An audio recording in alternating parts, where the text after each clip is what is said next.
Halo guys, selamat datang di channel Yutma Purni bersama aku Yutma. Terima kasih sudah klik video ini. Gimana kabar kalian semua? Sehat toh? Dan mohon maaf sekali sudah 1 bulan nggak upload video guys ya, karena emang ada kegiatan yang tidak bisa ditinggalkan. Tidak seperti dia yang memang harus ditinggalkan karena dia sudah menjadi milik orang lain, anjay. Oke guys, nah alur film kali ini berjudul Pacific Rim Uprising. Nah, film Pacific Rim ini kelanjutan dari film yang sebelumnya. Jadi buat kalian yang belum menonton, silahkan nonton dulu. Link ada di deskripsi, biar gak gagal paham. Oke, tanpa lama-lama yuk kita langsung ke alur cerita filmnya. Let's go! Di awal film diperlihatkan kilas balik awal munculnya kaiju dari portal dimensi di dasar laut. Para kaiju dikirim oleh ras alien dari dimensi lain yang bernama Precursor untuk membinasakan umat manusia dan menguasai bumi. Umat manusia menciptakan raksasanya sendiri yang bernama Jaeger yang dikendalikan 2 orang pilot untuk melawan para kaiju. Hingga akhirnya Marshall, pemimpin asosiasi Jaeger, mengorbankan dirinya untuk menyelamatkan umat manusia. 10 tahun kemudian, kini banyak kota-kota yang sudah mulai pulih, namun banyak juga kota yang tak mampu bangkit. Kemudian kita diperlihatkan anak dari Marshall yang bernama Jake. Berbeda dengan orang lainnya, Jake memilih bersenang-senang di kota yang terbengkalai dan bertahan hidup di sana. Untuk bertahan hidup di sana, Jake mencuri dan menjual suku cadang Jaeger dan menukarnya dengan barang yang dia butuhkan. Hingga suatu malam, Jake dan ketiga pencuri lainnya menyelinap ke gudang rongsokan yang sangat dijaga ketat oleh pasukan pertahanan Pan-Pasifik di California. Jake masuk ke tubuh Jaeger berniat untuk mencuri kapasitor plasma. Jake semakin dalam memasuki tubuh Jaeger, namun ketiga pencuri lainnya malah menodongkan pistol ke arah Jake. Mereka melakukan itu karena di aksi pencurian sebelumnya, Jake telah menipu mereka dan mereka ingin Jake menggantinya dengan kapasitor plasma tersebut. Berkat alat pelacak miliknya, Jake berhasil masuk ke ruang kapasitor plasma itu disimpan. Namun ternyata kapasitor plasma tersebut telah hilang dicuri oleh orang lain.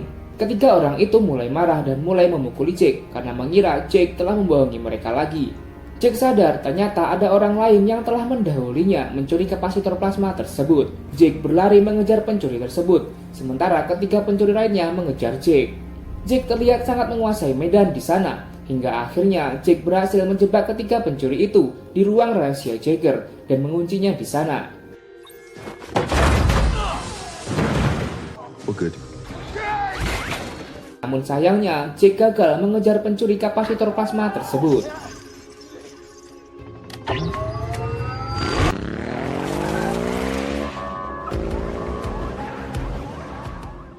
Singkat cerita, Jake melacak pencuri tersebut dengan bantuan alat pelacaknya, hingga Jake sampai di sebuah gudang di mana di dalamnya terdapat Jaeger yang tidak terlalu besar. Namun tiba-tiba Jake diserang oleh orang yang mencuri kapasitornya, dan ternyata pencuri itu adalah seorang gadis yang bernama Amara. Ternyata Amara lah yang telah merancang Jaeger kecil itu dan kapasitor plasma sebagai pelengkap Jaeger kecil itu. Jaeger itu bernama Scraper. Jake meminta Amara untuk menjual Scraper, namun Amara menolaknya. Di tengah perdebatan, tiba-tiba saja datang pasukan pertahanan mengepung tempat persembunyian tersebut. Amara langsung masuk ke tubuh Scraper dan mulai mengaktifkan Scraper. Jake yang panik juga ikut masuk ke tubuh Scraper. Jake bingung karena hanya terdapat 1 kokpilot saja. Amara menjelaskan bahwa Scraper adalah Jaeger kecil sehingga hanya memerlukan 1 pilot saja untuk mengoperasikannya. Jake meminta Amara untuk turun agar Jake saja yang mempiloti Scraper. Namun Amara menolaknya dan Scraper pun mulai beraksi. Mereka berusaha kabur dari sana, namun di tengah berlarian, mereka dicegat Jaeger milik kepolisian, yaitu Jaeger November Eject. Awalnya Scraper mampu mengelabui November dan berhasil kabur, namun sayangnya Scraper bukanlah tandingan November Eject. Tak lama kemudian November Eject berhasil melumpuhkan Scraper dengan 1 seruman saja.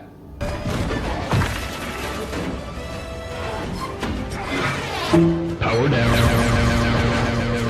Warning.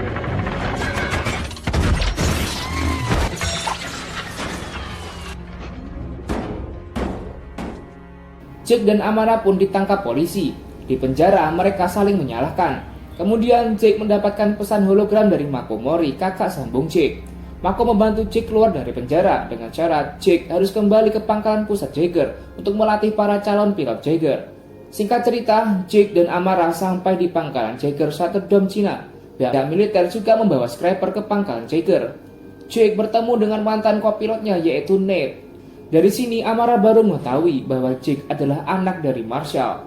Amara juga takjub dengan Jaeger yang disimpan di sana. Di antaranya ada Jaeger Titan Redeemer, Jaeger Bruce Phoenix yang dipiloti 3 orang, dan Jaeger Cyber Athena, Jaeger yang paling cepat saat ini. Dan kemudian ada Gypsy Avenger. Kemudian Nate membawa Amara bergabung dengan kadet pilot lainnya. Amara disambut dingin oleh kadet Victoria Malikova. Lalu kadet yang lain yang bernama Jinhai memberitahu Amara kalau Malikova cemburu karena Amara bisa masuk ke akademik dengan sangat mudah, sedangkan Malikova harus bersusah payah untuk bisa masuk ke akademik. Beberapa saat kemudian terdapat kaiju yang menyerang kota.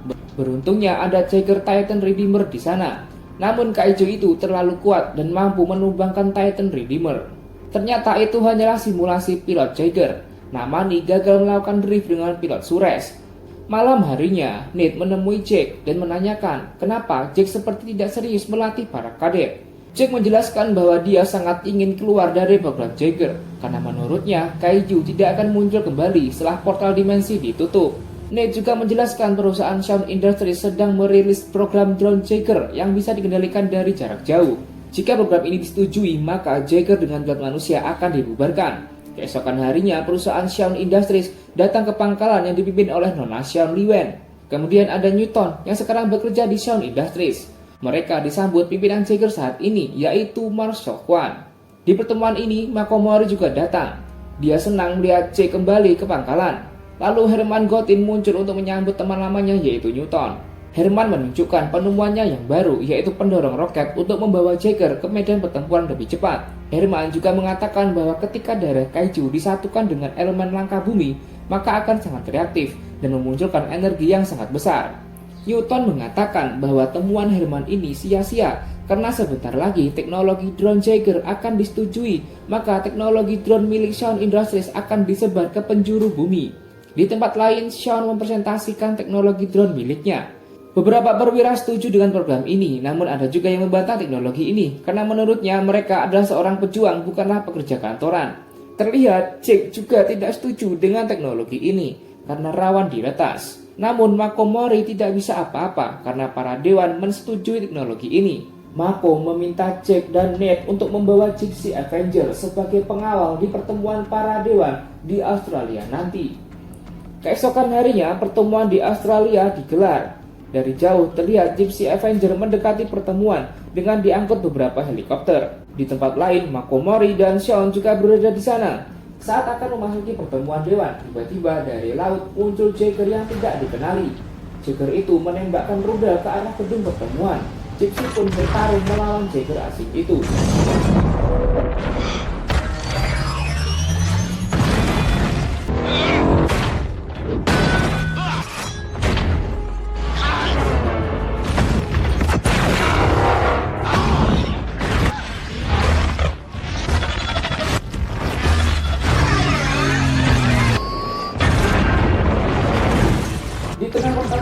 Helikopter Makomori tertembak rudal. Setelah melumpuhkan Jaeger asing, Jake berusaha menangkap helikopter Makomori, namun Jake gagal.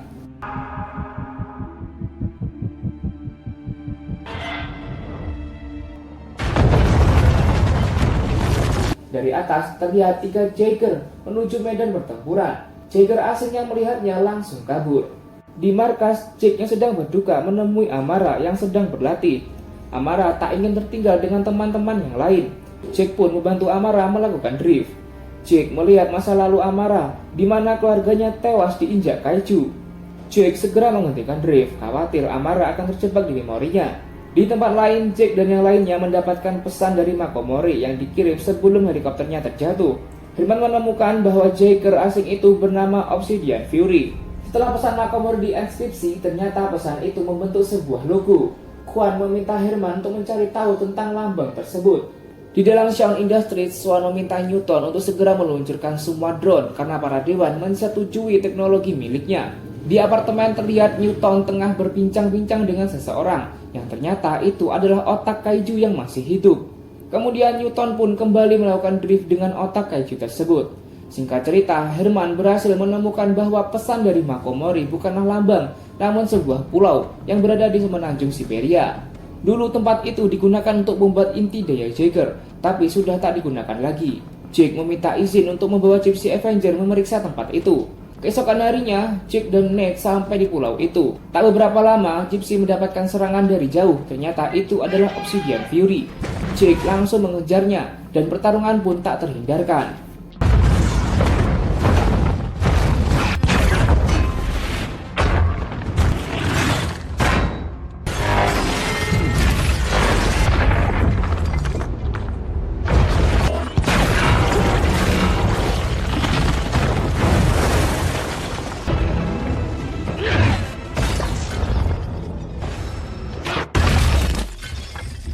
Jake dan Nate berhasil melumpuhkan Obsidian Fury.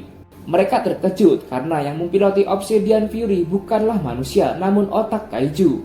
Kemudian di dalam markas, Herman meneliti otak kaiju Obsidian Fury. Herman mengatakan bahwa otak kaiju tersebut telah dimodifikasi di bumi. Ini bukan ulah para alien, namun ada seseorang yang dengan sengaja mengkloning otak kaiju untuk dimasukkan ke dalam Obsidian Fury. Di dalam hanggar, Amara dan lainnya mencoba memasuki tubuh Obsidian Fury. Amara mencoba memotong kabel di sana, namun tak sengaja salah satu temannya terkena tetesan asam dan membuatnya terluka. Mereka pun meminta pertolongan. Singkat cerita, karena kejadian itu, Amara dikeluarkan dari program Jaeger. Namani menemukan fakta bahwa Obsidian Fury memiliki teknologi Swan Industries. Amara mengenalinya karena sebelumnya Amara sering mencuri teknologi Swan Industries. Jake meminta Herman menemui Newton untuk meminta keterangan. Kemudian di dalam Swan Industries, saat proses peluncuran drone tiba-tiba terjadi gangguan konektivitas. Para pilot terlihat kesakitan. Di markas Moyulan, 2 drone telah tiba. Tepat di saat Namani diantar keluar, terjadi hal yang aneh. Drone itu mengamuk dan berhasil melumpuhkan beberapa Jaeger di sana.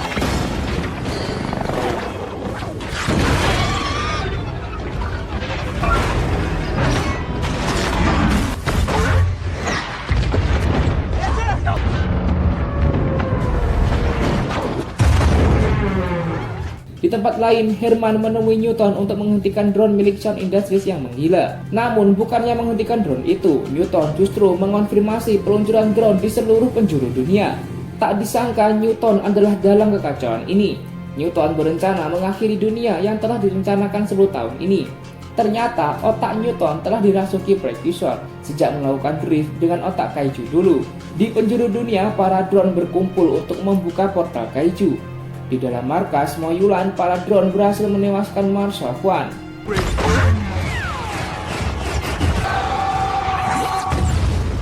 Di dalam Swan Industries, Shaun datang untuk membunuh Newton, tetapi Herman mencegahnya karena Newton masih bisa disadarkan. Hal itu membuat Newton berhasil kabur dari sana. Di dalam markas Moyulan, 2 drone itu masih mengamuk. Beruntungnya, 1 drone berhasil dilumpuhkan oleh Jaeger Redeemer yang masih aktif. Drone akhirnya menginjak kokpit Jaeger Redeemer dan menewaskan pilot di dalamnya. Dari jauh, Shaun berhasil menonaktifkan semua drone di seluruh dunia. Portal berhasil tertutup kembali. Namun, Herman mendapatkan pesan bahwa 3 kaiju berhasil menerobos masuk. 2 kaiju kategori 4 dan 1 kaiju kategori 5. Di dalam markas Moyulan, Jake menyadari bahwa Jaeger yang masih aktif hanyalah Gypsy Avenger. Jake meminta Amara untuk membantu Jules untuk memperbaiki Jaeger yang lain. Tiba-tiba datang ratusan helikopter milik Swan Industries untuk membantu pasukan Jaeger untuk memperbaiki Jaeger yang ada. Di dalam ruang rapat, Jake menyadari bahwa ketiga kaiju itu mengarah ke Gunung Fuji. Herman mengatakan bahwa di dalam Gunung Fuji terdapat banyak elemen langka bumi. Ketika elemen tersebut bertemu dengan darah kaiju, maka akan terjadi ledakan yang sangat dahsyat. Miliaran gas beracun akan menyelimuti bumi, dan semua kehidupan di bumi akan musnah. Mereka kebingungan karena jarak mereka dengan kaiju sangatlah jauh dan tak mampu tiba tepat pada waktunya.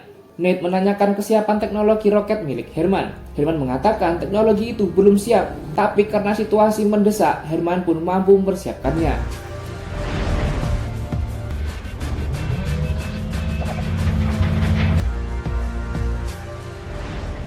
Singkat cerita, 4 Jaeger berhasil diperbaiki. Nate kebingungan siapa yang akan memiloti Jaeger-Jaeger tersebut. Jake mengatakan pilot-pilot Jaeger telah disiapkan. Mereka adalah Amara dan kadet lainnya.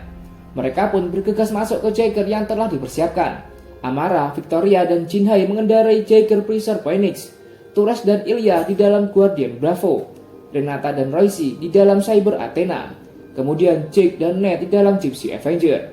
Keempat Jaeger itu meluncur dengan bantuan roket ciptaan Herman.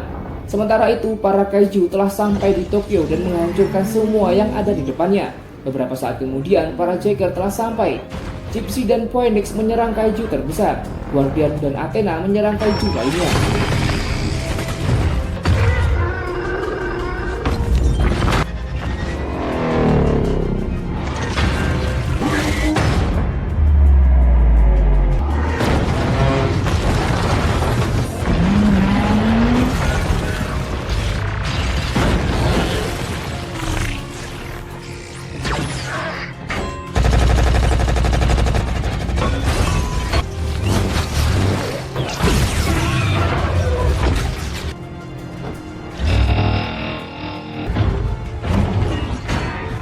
Di atas gedung, Newton mengeluarkan sesuatu dari dalam gedung.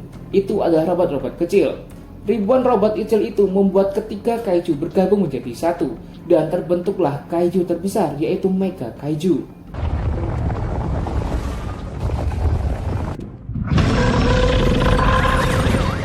Semua Jaeger berjuang mengerahkan semua yang mereka bisa.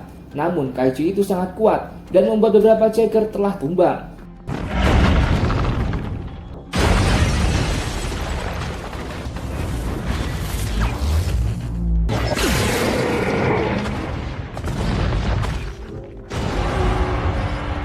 Guardian Bravo mencoba maju sendirian. Hal itu membuat Guardian Bravo terbanting dan hancur. Ilya berhasil selamat, namun Torres telah tewas. Pusat komando memberitahu bahwa Mega Kaiju memiliki 3 otak di tubuhnya. Gypsy pun mulai menyerang dan berhasil melumpuhkan 1 otak kaiju.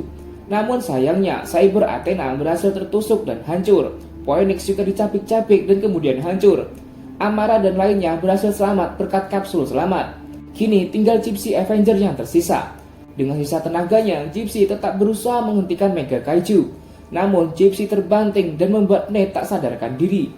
Gypsy tak bisa bangkit dengan 1 pilot saja. Mega Kaiju mulai berjalan menuju Gunung Fuji. Amara berlari menuju Gypsy Avenger dan menggantikan posisi Nate. Amara dan Jake mulai melakukan drift dan kini Gypsy Avenger pun telah bangkit. Sementara itu Mega Kaiju hampir sampai di puncak Gunung Fuji. Jake memiliki ide untuk menggunakan roket Herman untuk membawa Gypsy Avenger ke atmosfer dan menghantam Mega Kaiju dari atas. Namun roket Herman terletak sangat jauh. Beruntungnya Scraper yang dikendarai Swan datang membawakan roket Herman. Scraper mengelas roket tersebut di tangan Gypsy Avenger. Roket itu mulai aktif, namun tak sengaja Scraper tersangkut di tubuh Gypsy dan ikut terbang ke angkasa. Dari atas, Gypsy bersiap-siap menghantam Mega Kaiju. Tepat di saat Gypsy akan menghantam Kaiju, pelontar pilot tiba-tiba macet. Beruntungnya Scraper masih berada di luar dan berhasil menyelamatkan Jake dan Amara.